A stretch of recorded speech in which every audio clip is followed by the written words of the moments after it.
서울의 5개 주요 대학병원 전공의들이 전원 사직서를 제출하고 오는 20일부터 병원을 떠나겠다고 밝혔습니다. 다른 병원에서도 사직 행렬이 잇따르면서 7개 병원에서 150여 명이 사직서를 낸 것으로 파악됐는데요. 정부는 수련 병원들에 대해 집단 연가 금지 등을 내리면서 불법 행위에 대해서는 과거처럼 구제 절차가 없을 것이라고 경고했습니다. 취재기자 연결해서 알아보겠습니다. 김혜은 기자. 네, 사회정책부입니다. 네, 주요 병원 전공의들이 결국 단체 행동을 결정했군요. 네, 박단 전공의 협의회장은 서울의 5개 대학병원 전공의들이 전원 사직서를 내기로 했다고 밝혔습니다. 서울대병원과 세브란스병원, 서울아산, 삼성서울, 그리고 서울성모병원 등 5곳의 전공의 전원이 오는 19일까지 사직서를 내고 20일 오전 6시부터 병원을 떠나겠다고 밝혔습니다. 이른바 빅5로 불리는 이들 병원에는 전공의들이 병원마다 500명 정도씩 근무해서 모두 2,700여 명에 달합니다. 이들이 다음 주 한꺼번에 병원을 비우게 되면 막대한 진료 차질이 빚어질 것으로 우려됩니다.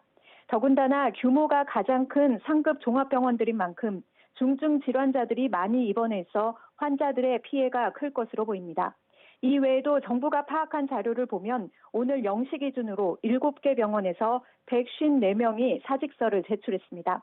사직서가 수리된 병원은 없지만 전공의들이 실제로 진료 현장을 떠날 경우 전국 곳곳에서 진료 차질이 우려됩니다.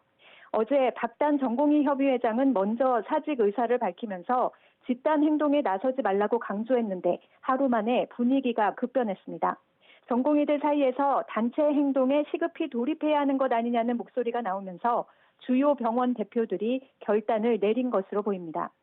40개 의대생 대표들도 오는 20일 일제히 휴학계를 제출하기로 결정했다고 밝혔습니다. 당장 다음 주부터 수업 거부에 들어갈지도 검토하고 있어서 다음 주 집단 행동이 본격화할 가능성도 있습니다.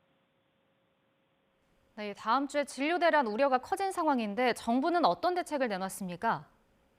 네, 정부는 즉각 221개 전체 수련병원을 상대로 집단 연가, 그러니까 단체 휴가를 사용하지 말라는 명령을 내렸습니다. 즉각적인 진료 공백을 막겠다는 겁니다.